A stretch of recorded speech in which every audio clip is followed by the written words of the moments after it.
Bonjour à tous et bienvenue dans cette nouvelle vidéo. Alors avant qu'elle commence, j'aimerais simplement m'excuser pour ces 3 longs mois où je n'ai pas pu faire de vidéo, soit parce que je n'avais pas le temps, soit parce que j'étais en vacances. Mais ça y est, c'est reparti et on va commencer directement ce suivi avec les Solenopsis fugax. Alors comme vous pouvez le voir, avant la dernière fois en tout cas que je vous les ai montrés, eh bien il n'y avait pas encore les premières ouvrières, mais maintenant elles sont là et on peut voir qu'il y a encore pas mal de larves. Alors cette vidéo je l'ai tournée la semaine dernière et entre temps j'ai pu observer l'apparition des premières nymphes nues.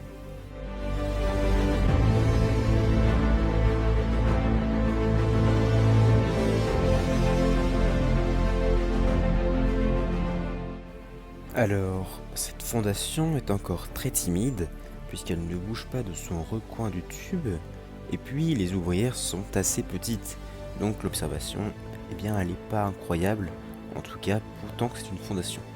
Mais j'espère en tout cas qu'elles vont passer une bonne diapause quand je les mettrai d'ici un mois et que le développement reprendra de plus belle. On va les laisser tranquilles et on va passer au Myrmica rubra. Alors pour l'instant c'est encore une gine seule, mais ça ne saurait tarder de changer puisqu'on peut voir que j'ai 2 grosses larves. Donc j'espère qu'elle les mènera jusqu'à la première ouvrière, avant en tout cas sa diapause. Ça me ferait fort plaisir que ce soit le cas. En tout cas pour l'instant elle se nourrit bien, elle mange bien. Les insectes que je lui donne, eh bien elle s'en occupe bien, en tout cas elle les mange. Et elle donne bien à manger à ses larves. Donc tout va très très bien pour cette gine de Myrmica rubra.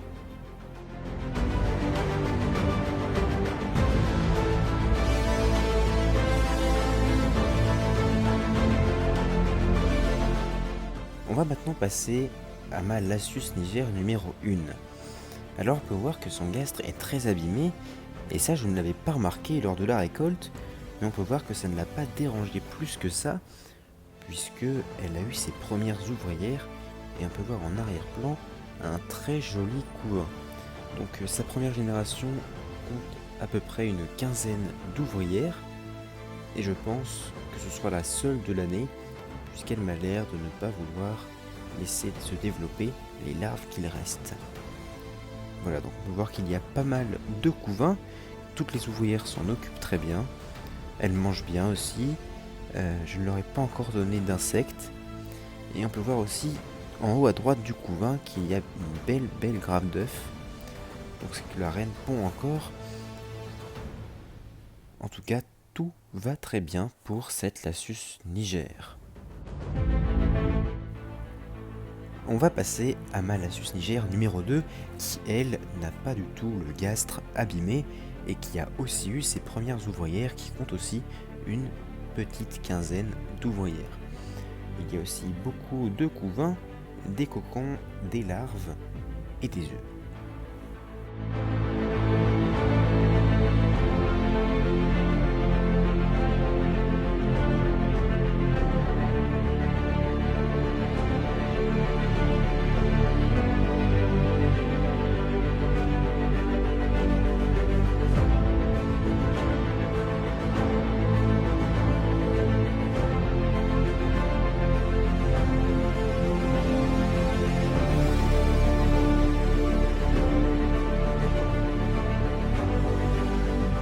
Vous voyez maintenant sur l'écran une ouvrière fraîchement née puisqu'on peut voir qu'elle a une couleur très grisée et pas la couleur noire qu'on retrouve chez les Lasius niger.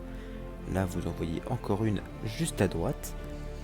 Donc on peut voir qu'il y a plusieurs endroits où elle stocke le couvain, des endroits qui je pense où il y a plus ou moins d'humidité. En tout cas les cocons elles les mettent là où il y en a le moins.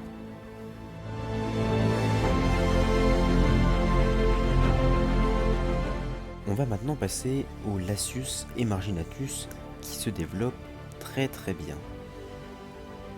Alors pour l'instant j'ai l'impression que le couvain stagne Donc je pense qu'elles sont en pré-diapose, mais en tout cas on peut voir au physiogastrie bien qu'elles se nourrissent toujours aussi bien.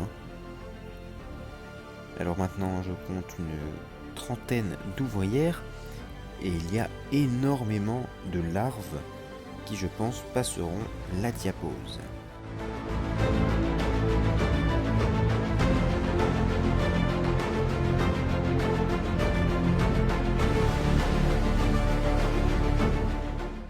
Alors, avant d'arrêter les vidéos en juin, je vous avais montré mes Formica cunicularia que j'avais récoltées. Elles avaient rapidement pondu et on peut voir qu'un mois après, il y a déjà les premières ouvrières et qu'il y a encore 3 cocons. Alors on peut voir à droite que je leur avais donné une mouche et malheureusement ça a moisi un petit peu, mais maintenant ne vous en faites pas, eh bien tout va très bien, elles ont enlevé la mouche et le moisi avec. Alors on peut voir que j'ai l'impression qu'il y a un œuf. Vous voyez en tout cas à l'instant, j'ai l'impression qu'il y a un œuf, mais ça m'étonne parce que aucune des deux autres fondations de Formica n'ont pondu. Donc ça m'étonne qu'il n'y en ait eu qu'un seul par cette gine. Donc là vous pouvez voir l'aire de chasse dans laquelle je les maintiens. Voilà donc le setup complet. Et bien sûr elles sont dans le noir. On va passer à la deuxième fondation de Formica cunicularia. Et on peut voir qu'elle aussi a eu ses premières ouvrières. Alors les 3 fondations de Formica eh bien, ont eu une première génération qui compte à peu près 11 ouvrières. Donc elles se nourrissent bien et on va voir que celles-ci, eh bien, je les ai fait déménager dans un nid building où j'ai rajouté une dalle de morticole. Donc ce nid avait déjà servi et il avait très bien fonctionné et donc je vais de nouveau m'en servir. Donc vous allez voir le déménagement de ces Formica. Alors j'avais essayé pendant 2 à 5 jours de les faire déménager de manière douce, et aucun succès, elles ne visitaient même pas l'aire de chasse. Donc eh bien, petit clin d'œil à Fourmis des Plaines, j'ai dû le faire de la manière forte.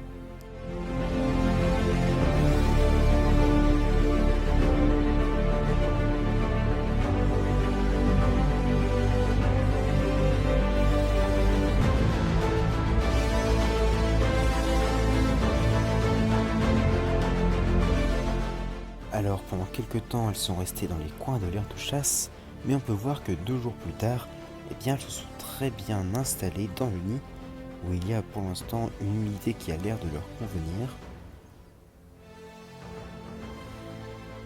Alors celles-ci sont aussi du nombre de 11, et je ne vais pas vous montrer la 3e fondation de Formica, puisque c'est la même chose que dans le premier cas, elles vont tout aussi bien. Donc c'est déjà la fin de cette vidéo.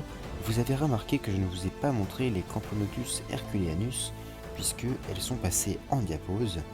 Donc pour l'instant elles sont à 18 degrés et puis je vais baisser au fur et à mesure.